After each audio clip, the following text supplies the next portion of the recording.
I'm going to show you how to change battery in a Bliss motorized roller shade. In this case, it's in a curved cassette on an inside mount shade.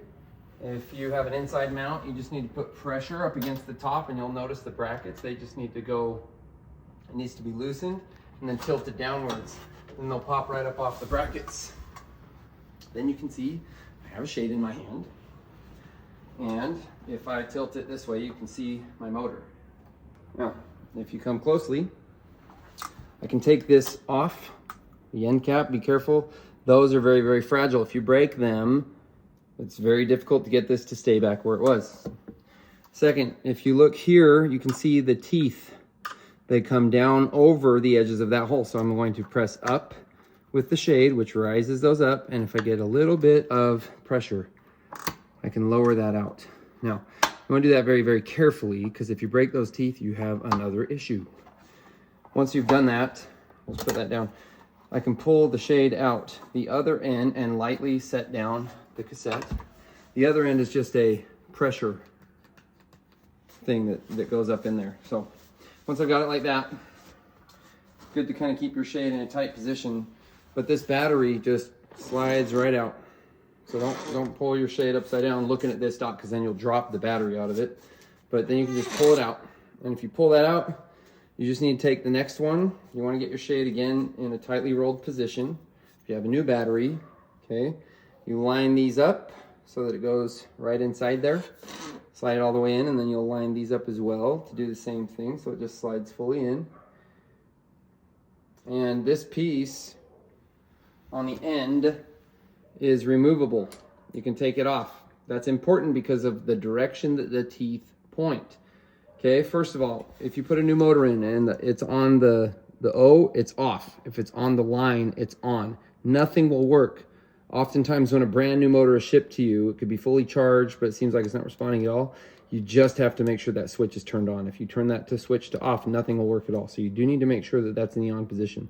Then you want to go to the part of the shade that charges. Some of them will have a micro USB point. Some of them will have a magnetic insert. And you want the teeth as close to pointing straight at that hole as possible. So you can kind of look and see, because it's only on those increments. That to me points a little bit too far sideways. That to me points much better in the downward position. Then you just got to put the shade back in. So come film up closer, sweetie. You'll want to, if you look right here, you can see where the end of this goes. So I take the end.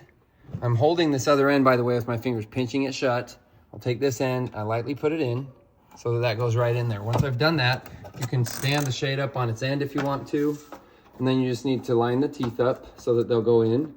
And if you need to, and it's easier, go ahead and just lift up a little bit, slide it under, they'll pop right in, and the shade should pull down so that those teeth come down to let the shade fully rest. You should see a little bit of space between the top of the tooth and the top of the hole because it comes over it.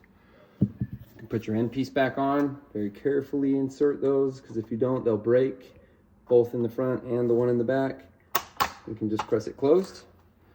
And then it's always good to find somewhere to hide the antenna. So I usually pinch that off. I'll take it off again. I usually kind of find some way to wrap it around this.